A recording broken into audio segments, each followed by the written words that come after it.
This honesty lets readers understand the psychological and emotional layers at play. It creates a portrait of a love that was as intense as it was complicated. Sondra Locke's book is proof of both the appeal and the challenges of being with a man as huge, figuratively and literally, as Clint Eastwood. Her words capture the magnetism, the power, the beauty, and the chaos of their relationship.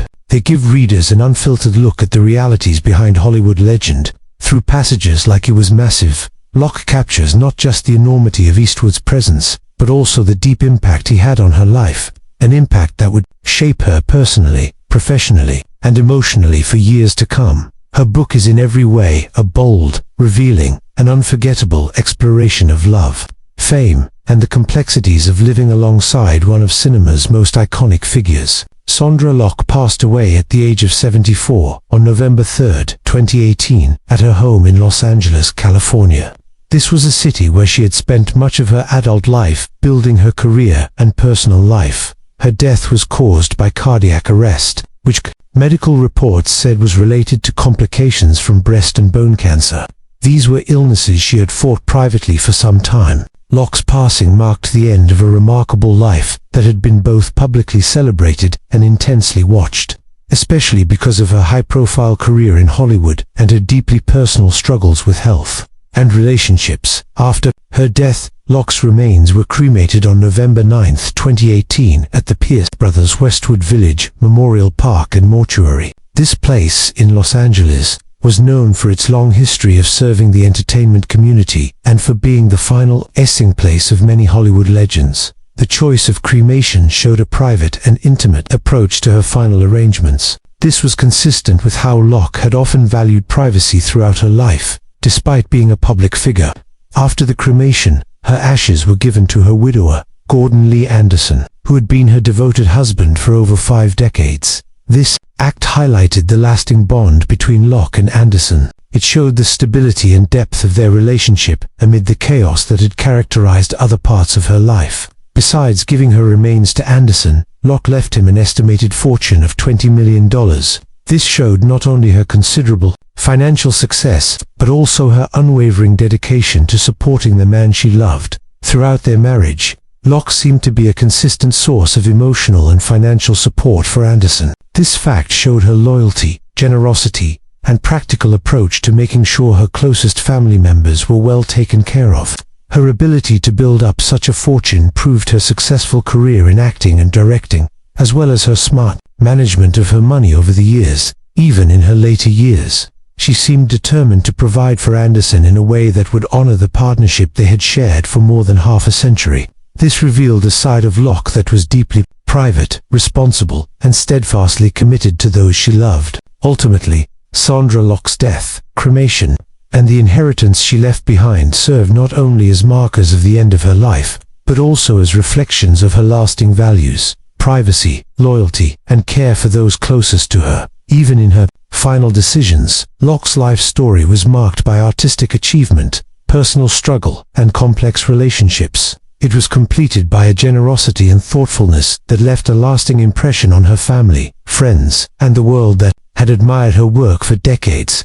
Sondra Locke Celebrity News Script. Simplified: he was huge. Sondra Locke tells everything in her book. Sondra Locke was born Sondra Louise Smith on May 28, 1944, in Shelbyville, Tennessee. Locke grew up in a regular Southern family. When she was young, she was really good at being creative and performing. Her early years in Tennessee were often tough, but they taught her to be strong and independent. These qualities would help her later when she faced big fights in Hollywood. Locke got into movies in a bold and life-changing way. In 1967, she won a big talent contest for the main role of Mick Kelly in a movie based on Carson McCullers' famous book, The Heart is a Lonely Hunter. This first big role made her famous right away. She got nominated for an Academy Award for Best Supporting Actress and also a Golden Globe nomination. Movie critics loved her natural and emotional acting. They said she perfectly showed the feelings of a young girl who really wanted love and to belong somewhere. At just 23 years old, Locke looked like she would have a long and successful movie career. During the 1970s and 1980s, Locke became well known not just for her own acting skills, but also because she worked with and dated actor-director Clint Eastwood. They first met in 1975 when they worked together on The Outlaw, Josie Wales. Soon after, they started dating, and their relationship lasted more than 10 years. During this time, Locke was in several Eastwood movies, including The Gauntlet in 1977, Every Which Way But Loose in 1978, Any Which Way You Can in 1980, and Sudden Impact in 1983. These roles let her show she could play many different types of characters, from tough heroines to scared women in crazy situations. Some critics thought her identity as an actress got overshadowed by her relationship with Eastwood, but Locke's acting always brought interesting details and emotions to each role, making sure people remembered her on screen.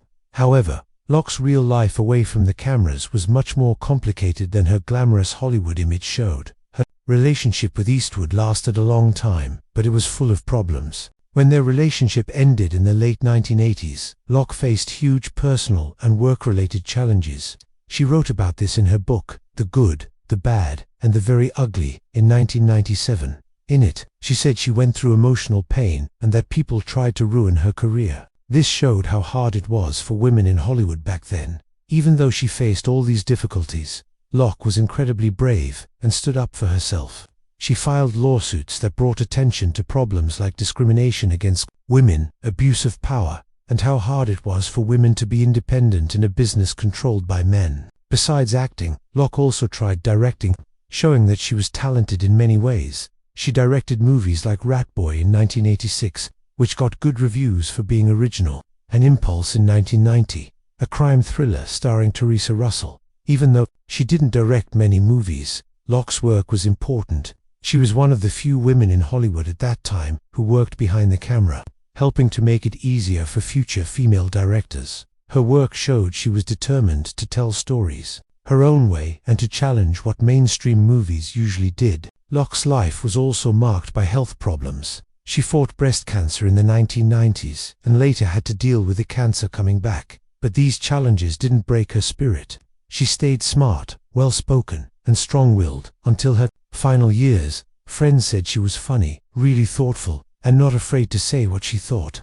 These qualities made people both admire and respect her. On September 25, 1967, Sondra Locke married sculptor Gordon Lee Anderson in a wedding at the historic First Presbyterian Church in Nashville, Tennessee.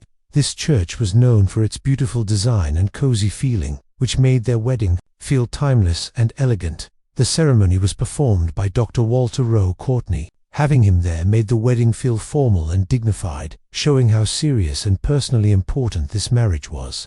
What's really interesting is that this wedding happened just 1 week after Locke had started filming her breakthrough movie, The Heart is a Lonely Hunter. This was a time when big personal moments and career successes happened at the same time in her life. The marriage between Locke and Anderson lasted for more than half a century, an amazing 51 years until she died in 2018. This showed their strong commitment, mutual respect, and deep emotional connection. This was especially impressive in an industry where long-lasting marriages almost never happen. But Locke's relationship with Anderson had started long before their wedding day. She had known him since at least the late 1950s. Their connection grew over several years, during which they became close friends first, then gradually fell in love. Different sources say different things about exactly when they first met. The stories vary by as much as 4 years. This shows how early in her life, Locke was surrounded by supportive and creative people who helped shape her future. In 1968, after her fame grew and she got lots of movie script offers because of the Oscar buzz for her performance in The Heart is a Lonely Hunter, Locke and Anderson made an important decision to leave Tennessee, looking for both work opportunities and a new chapter in their personal lives. They moved into a stylish apartment at the Andalusia in West Hollywood. This area was famous for attracting artists, actors, and other creative people. This move not only put Locke right in the middle of the entertainment business, but also gave the couple a modern city lifestyle. Anderson could keep working as a sculptor while Locke went after her growing movie career. Their life together in West Hollywood became a mix of personal closeness and work ambition, letting both of them succeed creatively while staying deeply connected as partners. Clint Eastwood, the legendary actor and director known for his tough attitude and famous roles in westerns and action movies, was someone who was hugely important, not just on movie screens, but also in Sondra Locke's personal life. In her book, Locke doesn't hold back from giving readers a very personal look into her decade-long relationship with Eastwood. She reveals layers of both admiration and pain. Her words, carefully written with honesty, work as both testimony and revelation. They invite readers into the private world behind Hollywood's glamorous appearance. Locke's description of Eastwood immediately sets a tone of amazement and hugeness.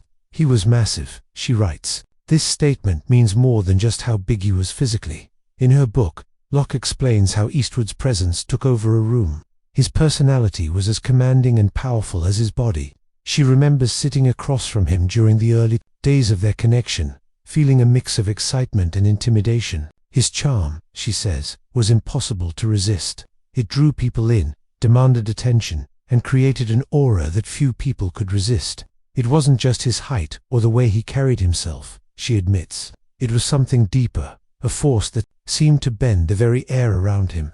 You knew he was in charge, whether you wanted to be or not. Locke's observations give readers a real sense of what it was like to be around someone whose influence seemed to go far beyond normal limits. But her book doesn't just focus on the spectacle of Eastwood's larger-than-life personality. Locke also shares the more intimate human sides of him, giving a rare look into his private world. This world often conflicted with his public image. She describes moments of tenderness, vulnerability, and even humor, which were very different from his tough, emotionless exterior seen in films like Dirty Harry and The Good, the Bad, and the Ugly. He could be unexpectedly gentle. Locke remembers a side of him that seemed almost secret, saved only for those closest to him. But those moments were brief, like glimpses of sunlight through a storm, short and beautiful. This balance of power and vulnerability, Locke suggests, is what made Eastwood both fascinating and frustrating at the same time. It inspired both love and conflict in their long-term relationship. Locke's book also talks about the complexities and struggles of being involved with a man of Eastwood's level. She thinks honestly about how his fame, ego, and busy schedule affected their relationship. Being with Clint was like holding lightning in your hands. She writes, there was energy, brilliance, and danger all at once. You never knew when you'd be lifted up or knocked off your feet. Through these thoughts, Locke shows not only the excitement, but also the challenges of being close to someone whose life seemed always under public attention. She shares the emotional ups and downs, the misunderstandings, and the moments of deep connection. This creates a picture that is romantic, complicated, and painfully honest all at once. Throughout her book, Locke shows an amazing ability to examine her own feelings and reactions. She gives a detailed portrayal of a relationship that was anything but simple. Her thoughts on Eastwood are mixed with self-awareness, as she admits her own role in how things worked. I was drawn to him, yes, but I also knew I was stepping into a world where I might be overshadowed, where my own voice could be lost, she confesses.